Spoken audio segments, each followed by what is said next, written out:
Hachinante, ou como muitos chamam, O Oitavo Filho, é uma obra que, mesmo que eu admita que é muito genérica, eu até que gosto. Afinal, eu já falei várias vezes aqui no canal, de vez em quando assistir ou ler alguma coisa genérica é sempre bom pra sua mente, principalmente quando você não tem nada para fazer. E bom, O Oitavo Filho é conhecido por algumas coisas, como um protagonista overpower que resolve qualquer coisa em sua frente, ele ser um nobre bilionário que ganha toneladas de dinheiro sempre que faz qualquer coisa, e como cereja do bolo, obviamente, ele tem um harem. Exatamente, ele tem um haremzinho de leves, onde ele faz o que ele quiser, mais pra frente na obra no caso, porque no começo é meio complicado. E bom, o foco desse vídeo é a cereja do bolo, o harem do En, que sinceramente, meus amigos, não tem como, é simplesmente gigante. Se vocês acham que esses harems com 13 e 17 garotas são grandes, se vocês acham que o harem de Deathmarch é grande, é porque você não viu o harem de 21 garotas aqui do En.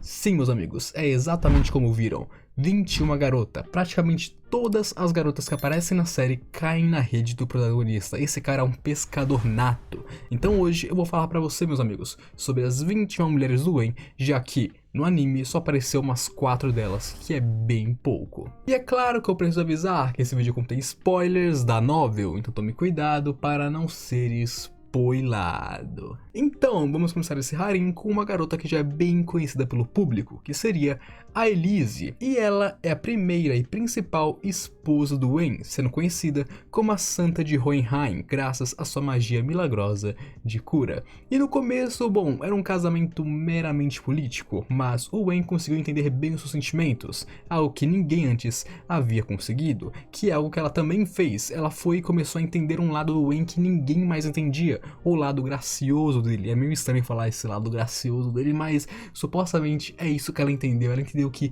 ele não é só um monstro overpower poderoso, e sim alguém gentil e que gosta muito dela. E bom, eles são muito carinhosos um com o outro, além de sempre se protegerem. E inclusive mais pra frente, quando uma garota chamada Therese entra no harem, a Elise começa a ser bem possessiva com En, o que é muito engraçado. Em seguida vamos para Vilma, e eu vou chamar ela de Vilma, galera, porque é o seguinte, o nome dela no original é Wilmal, porque começa com W e acaba com L, e eu acho muito estranho falar esse nome, então eu vou chamar ela de Vilma e ponto. E para aqueles que não se lembram dela, ela é aquela garota que tem uma síndrome e por causa disso tá sempre comendo pra não morrer. Ela apareceu no anime, pouco mais apareceu no anime, bem no finalzinho se eu não me engano. E ela fazia parte do Ministério de Defesa do próprio reino, onde de lá ela foi mudada e colocada para proteger o próprio En. Isso seria meio que ajudar ele e meio que manter ele sob controle também, mas não funciona muito bem, né, já que é claro que mais tarde ela seria a segunda esposa do En. E na real, o En não tinha intenção nenhuma de casar com ela, só cuidar dela para que ela crescesse bem e não fosse explorada por ninguém. Mas depois de toda uma treta onde ela foi capturada por um inimigo, aí o cara queria usar ela para matar o En, não sei o que, o general Edgar, que seria o suposto pai adotivo da Vilma, forçou o En a se casar com ela, falando: assuma a responsabilidade. E aí o En se casou com ela e blau, a segunda esposa tá aí. E seguimos para Katarina, e ela não chegou a aparecer no anime e nem no mangá, assim como muitas garotas dessa lista. E bom, ela era uma aventureira muito famosa que acabou se juntando ao grupo do En, mas ela não só se juntou ao grupo, na verdade ela vem de uma família de nobres caídos, e com isso ela queria restaurar a nobreza de sua família. Porém, mesmo que ela fosse uma maga muito poderosa, por ser mulher, o reino não iria tornar ela a chefe de uma família. Então ela foi atrás do En para derrotar ele e provar que ela poderia fazer isso, já que o En supostamente é o mago mais poderoso do reino. Porém, claramente não deu certo, né? Porque primeiro que o En é super poderoso, e segundo que ele manja das artimanhas de falar com as pessoas. Então ali eles conversaram, e então eles decidiram que o En se casaria com ela, e assim o seu status nobre não apenas seria restaurado, como seu filho poderia herdar a família. Ou seja, o En se casou com ela e ajudou ela dessa forma. E claro, ele viu ela pelada. E seguimos para Louise, e claro, todos conhecemos ela como aquela amiga estranha do En que queria se tornar uma de suas esposas, principalmente para continuar com seu dojo. E olha só, ela conseguiu. E seguimos para a Ina, e ela é outra amiga do Wen do começo da obra que queria se casar com ele, e obviamente também era para continuar o dojo do seu pai. E olha só, ela conseguiu também, parabéns, hein, garotas, vocês conseguiram se casar com ele. E olha, eu não falei muito sobre elas porque, bom, elas aparecem durante o anime inteiro, o mangá inteiro, então eu acho que nem preciso falar delas, certo? Pra quem não conhece elas é porque realmente não viu o anime, porque todo mundo conhece elas. E passamos para a Katia, e ela é uma nobre de uma família de cavaleiros que se tornou uma aventureira. E é claro, ela apenas aparece na light novel da obra. E ela conheceu Wen em um pedido da guilda de aventureiros, e mais tarde encontraria ele em uma negociação sobre um túnel entre territórios e tudo mais, onde lá ela fez o que ninguém esperava e propôs um torneio, sim, um torneio de artes marciais e lutas, não só de artes marciais, né, todo mundo podia lutar, onde o vencedor desse torneio ganharia os direitos desse túnel que passa por territórios e ainda a mão dela de brinde. Porém, é claro, durante o torneio ela é muito poderosa, claro que ela é uma aventureira por causa disso, e uma nobre também. Então ela derrotou todos os pretendentes, mas aí o rei, que é muito sacana, ficou nervoso com isso, falou, ó, ô Wen, dá uma lição nessa garota, derrota ela, humilha. Aí quando o Wen foi lá e venceu ela, o rei falou, ó, assumiu B.O., cara, tu derrotou ela, tu vai ter que se casar. E foi assim, o Wen derrotou ela e casou com ela. E seguimos para a Lisa, e ela também aparece apenas na novel, e é uma aventureira mágica muito famosa, conhecida como Lisa the Blizzard. E eles ficam juntos porque o Wen viu ela pelada sem querer. Basicamente, tipo, aconteceu um monte de coisa, né? Aí eles estavam em uma casa, o Wen viu ela pelada sem querer, e as meninas falou, assumiu B.O., carai, você viu ela pelada, se casa. Ele casou. E passamos para Ryoko, e ela é a vice-rainha de Akitsushima, e para aqueles que não conhecem, Akitsushima é basicamente um outro país dentro do mundo de Oitavo Filho. E ela é a vice-rainha sendo uma princesa guerreira descendente do clã que governava a ilha no passado. E ela é alguém gentil que é proficiente em magia de cura, não tanto quanto a Elise é um monstro em magia de cura, mas a Ryoko ainda assim é muito poderosa nesse sentido. E no futuro ela se tornaria a 8ª esposa do Wen. E seguimos para Yui, e ela é a filha do chefe do clã Matsunaga. Normalmente ela ficava ao lado do Wen com uma desculpa de ser a cuidadora dele, onde mais tarde ela se tornaria a sua 9ª esposa. E ela é alguém muito simpática e legal de se conversar, além de que ela também passa aquele ar de ser alguém que pode seduzir qualquer homem facilmente.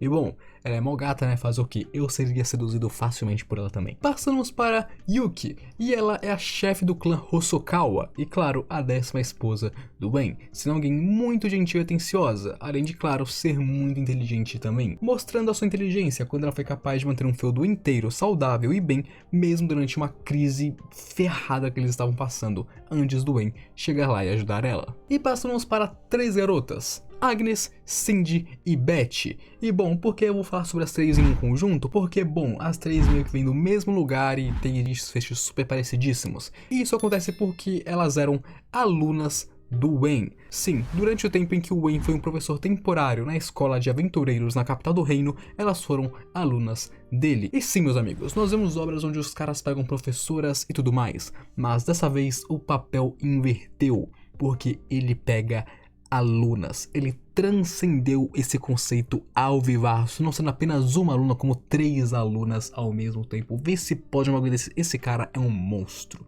Simplesmente um monstro. Prendam ele, por favor. E bom, elas eram as 3 alunas favoritas dele, e com isso ele ajudava elas em muitas coisas e sempre levava elas para lugares diferentes, fosse para ajudar elas ou para ensinar elas também. E é claro que com isso viriam 2 coisas: os sentimentos delas por eles e os rumores das pessoas. E quando esses rumores apareceram, as famílias delas simplesmente jogaram elas pro Wen. Falou, ó, toma, casa com elas, vai. E bom, já sabem o que aconteceu, né?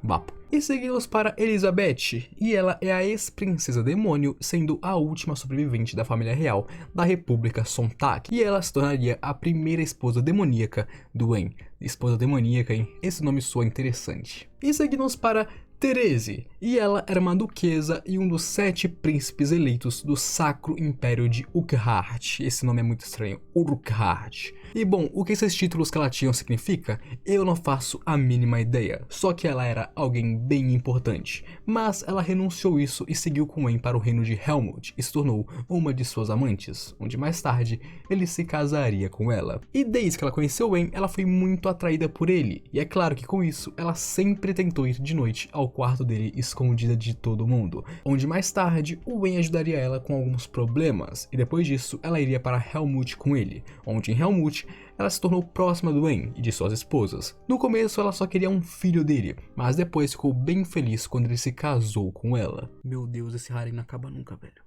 E seguimos para Feline, e ela é a filha ilegítima do Margrave Bleishroeder. Vocês se lembram, certo? Do Margrave Bleishroeder, que seria mais ou menos o senhor das terras de onde o Wen vem? Então, ele vai se casar com a filha ilegítima dele. Porque é o seguinte, o Margrave Bleishroeder pulou a cerca e teve uma filha com uma senhora do Sacro Império Urquhart. Sim, o cara pulou a cerca com uma mulher de outro reino ainda, o cara é a lenda. E bom, a Feline é apresentada ao Wen quando eles pedem que ele leve ela de volta para Helmut, para que ela ficasse com seu pai por causa de uma guerra civil que estava rolando lá. Basicamente, o Império Sacrosanto de Urquhart estava passando por uma guerra civil e estava muito feia a situação. Então os caras falaram, ó, Wen, por favor, leva ela de volta para o pai dela lá no outro país, porque se ela ficar aqui, as coisas podem azedar a marmita.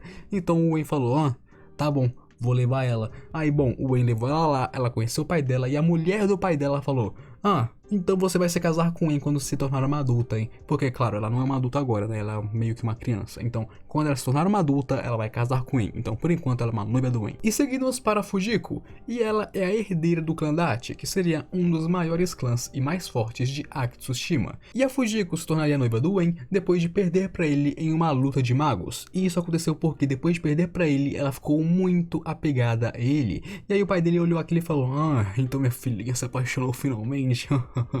Pode se casar, vai. Aí bom, ela virou a noiva dele e plá, vocês estão ligados, né? Naquele pique. E seguimos para Lulu. E ela é a chefe de uma vila que fica em uma ilha ao sul do território Baumeister. E bom, ela é uma criança que seria órfã, porque tanto a sua mãe quanto seu pai morreram muito cedo. Porém, ela é capaz de usar magia, e seguindo as leis de sua vila, como ela usa magia, ela seria a nova chefe, mesmo que ela seja extremamente nova. E foi em uma visita do Wen a essa ilha, onde ela viu que o Wen derrotou várias serpentes marinhas com magia como se não fosse nada. E quando ela viu aquilo, ela falou, ah meu Deus, quando eu crescer eu vou me casar com esse cara. E aí, bom, é exatamente o que aconteceu, né? Ela se tornou noiva dele e quando crescer vai se casar com ele. E seguimos para uma garota que eu gosto bastante nesse harem aqui e eu acho bem engraçado também, que seria a Amali. E essa aqui inclusive já até apareceu no anime, meus casos. Vocês lembram da mulher muito gata do Kurt, que seria o irmão do Wen? Então, vocês já sabem, né? Vá por as maduras, é assim que eu gosto. Melhor waifu, sim ou claro. Mas calma, não rolou NTR nem nada do tipo. Eu vou explicar pra vocês o que aconteceu agora. Antes que o Kurt morresse, o Wen chegou nela e falou, olha, troca o seu sobrenome, porque se você ser uma Baumeister, você vai morrer também. Então troca o seu nome e leva os seus filhos para outro lugar, que assim o Kurt vai morrer, mas você continua viva com as suas crianças. E é claro que ela fez isso, ela mudou seu nome e continuou vivendo. Então depois de alguns meses que o Kurt morreu, o pai do Wen, que seria o ex-sogro dela, chegou nela e conseguiu arrumar um novo emprego para ela. Adivinha qual foi o emprego? Professora de sexo do Wen. Sim, meus amigos, o emprego que ele arrumou pra ela foi professora de sexos. Muito engraçada, mas realmente existe nesse mundo. E é basicamente, ela ensinaria o Wen a vapear à vontade com as suas esposas. Então ela meio que foi uma professora sobre como faz o tal ato herético e, bom, vocês já sabem o resto, né? E é claro que com isso eles se tornaram muito próximos, até porque é meio complicado você não ser próximo de alguém com quem você leva pra cama todo dia, né? E aí, bom, além de se tornarem próximos, eles se apaixonaram e continuaram vapeando. Então meio que ela foi contratada para ensinar ele e depois que ele aprendeu, ele continuou torando ela. E aí eles se apaixonaram e ela se tornaria uma amante e depois a sua esposa. É, meus amigos, o mundo é estranho e gira rápido. E passamos para Layla, e ela é uma jovem demônio da República Santak que era empregada da Elizabeth, e agora é noiva do Wen. O mundão girou, hein? E por último, mais ou menos importante, talvez um pouco menos importante, mas não que eu ligue muito, nós temos a Rumi, e ela é uma repórter da República Santak que iria entrevistar e acompanhar o Wen em sua estadia na ilha. E como nós vemos, bom, além de entrevistar e acompanhar ele, ela se tornou sua não sei quantas esposas, então só vá pro que rola, né, meus amigos? Só vá pro que rola. E eu só queria avisar aqui mais uma coisa. Esse harem gigante, meus amigos, com certeza vai aumentar no futuro. Sabe por quê? Porque a obra ainda não está concluída, sim, ainda está lançando o 8º filho. Então pensa, se até agora já tiveram 21 garotas, com certeza vão entrar mais. Praticamente todo volume que lança entra mais uma garota no harem. Então se acalmem, relaxem que com certeza esse harem ainda vai aumentar. E esse, carinhas, foi o harém do En de Oitavo Filho. E aí, gostaram? Comente aí as suas opiniões, eu quero muito saber. Inclusive, comente aí qual é a sua waifu favorita dessa obra, porque eu vou te falar, não tem dúvidas, a Amali é a melhor. Papo reto mesmo. Então aproveita que você está comentando suas opiniões e também comente o que mais sobre o Oitavo Filho você quer ver aqui no canal, que eu posso trazer tranquilamente na medida do possível. Mas bem, por hoje isso é tudo que eu tinha pra falar pra vocês, então é aquilo, deixa o seu like aqui porque o seu like ajuda demais o meu vídeo, vocês não têm noção do quanto que o seu likezinho ajuda, meu Deus, o seu like é muito importante pra mim, cara, sério, deixa o seu like. Claro, não se esqueça, se inscreva aqui porque a sua inscrição também é muito importante pra mim. Papo reto, a sua inscrição e o seu like são as coisas mais importantes que você pode fazer por mim neste momento. Deixa o seu like, se inscreve, tamo junto. Agora eu vou me despedindo de vocês, aquele abraço, um beijo, falou!